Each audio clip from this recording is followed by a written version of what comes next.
Hello, my name is Rob Sloan.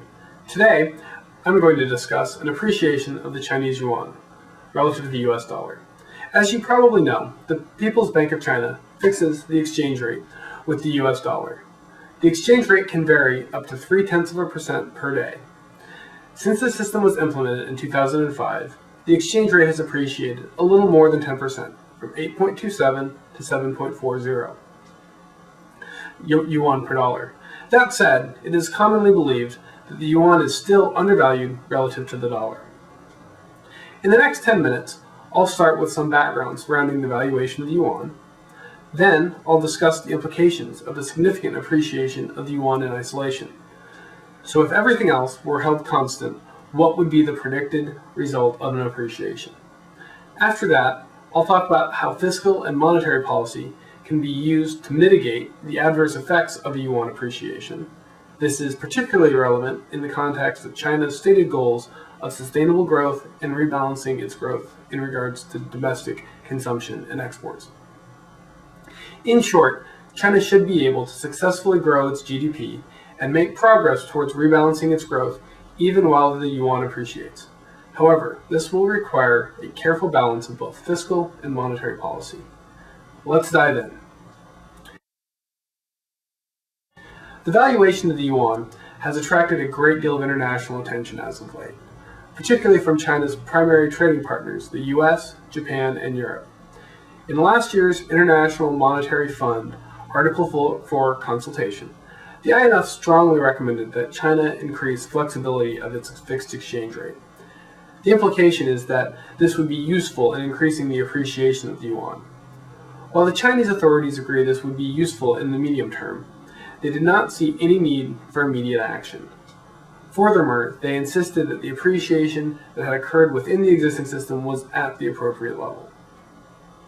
Moreover, the Chinese authorities are concerned that a significant appreciation of the yuan will lower the competitiveness of Chinese exports. In the worst-case scenario, this could lead to a recession. As I'll discuss later, this is a reasonable concern when considered in isolation. However, with broader fiscal and monetary policy considerations, a significant appreciation of the yuan could actually help the Chinese economy. Now, before I move into the analysis of a yuan appreciation, I'd like to take a moment to address the option of moving the yuan to a floating exchange rate. Most believe that this would lead to a dramatic appreciation in the yuan. Among other things, this would significantly lower the value of Chinese $1 trillion of currency reserves held in US dollars. Furthermore, there is still a tremendous amount of economic reform required in China before this could be considered a serious option. As such, I've limited the discussion to appreciation within a fixed exchange rate, even if it would require greater flexibility than is currently available. Now let's take a closer look at the macroeconomic effects of a significant appreciation in the yuan, something on the order of 20%. With daily limits of 0.3%, this could be implemented in less than 3 months within the existing system. With increased flexibility that the IMF recommends, it could be implemented even more quickly. Zhao Zhang, a professor at the University of Newcastle, prepared a paper on this topic last year for the 18th annual conference of the Association of Chinese Economic Studies in Australia. I'll be drawing from his work in addition to that of the IMF. As mentioned earlier, a significant appreciation of the yuan would indeed make Chinese exports less competitive.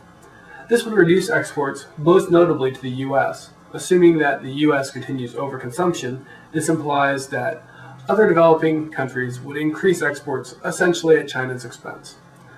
On the other hand, imports would increase due to the fact that other countries' traded goods would become relatively less expensive.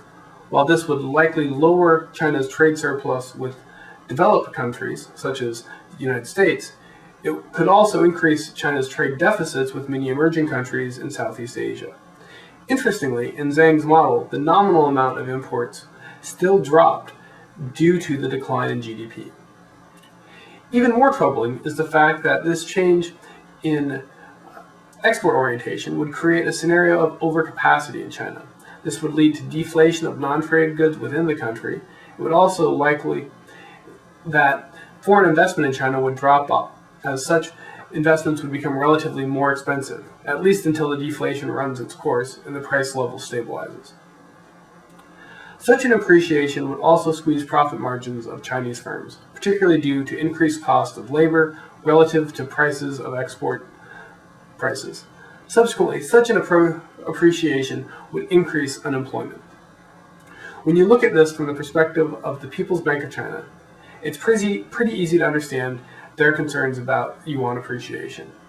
Interestingly, though, in Zhang's work, he found that China's major trading partners only benefited minimally from such an appreciation. It would appear that a significant appreciation of the yuan in isolation would have few, if any, benefits, while running the risk of driving the Chinese economy into recession. Fortunately, in all practical scenarios, the authorities in China would want to use fiscal and monetary policies to mitigate the adverse effects of an appreciation of the yuan. Zhang's work specifically modeled a 25% increase in fiscal spending. While this did not eliminate the impact on GDP, imports, exports, and the price level, it did improve the scenario substantially. Specifically, it suggests that China's GDP would be able to continue growing in the range of 1 to 3%, even with a 20% appreciation of the yuan. Also in this scenario, there is a notable reduction in China's trade surpluses. This is due to significantly greater imports due to high levels of consumption. This model also suggests that exports would be essentially unchanged by fiscal policy, which makes sense.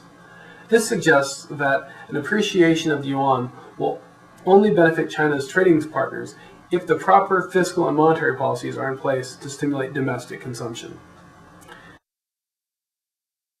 Now, if we consider China's broader economic situation, two stated goals are to limit GDP growth to a sustainable level and to rebalance GDP growth with greater consumption. Taken at face value, it would seem that appreciation of the yuan could be an excellent mechanism in achieving both of these goals, if accompanied by proper policy changes. In regard to fiscal policy, China needs to increase spending on healthcare, education, and pensions. This should lower precautionary savings and increase domestic consumption. In regard to monetary policy, China needs to increase the availability of credit for consumers, small businesses, and mid-sized businesses. This should dramatically improve employment, as small and mid-sized businesses will be able to grow substantially faster, and the availability of consumer credit will also reduce precautionary savings and increase domestic consumption. Thomas Jefferson once wrote, "We have the wolves by the ears. We can neither hold him nor safely let him go." This seems an apt description of China's situation with the valuation of the yuan.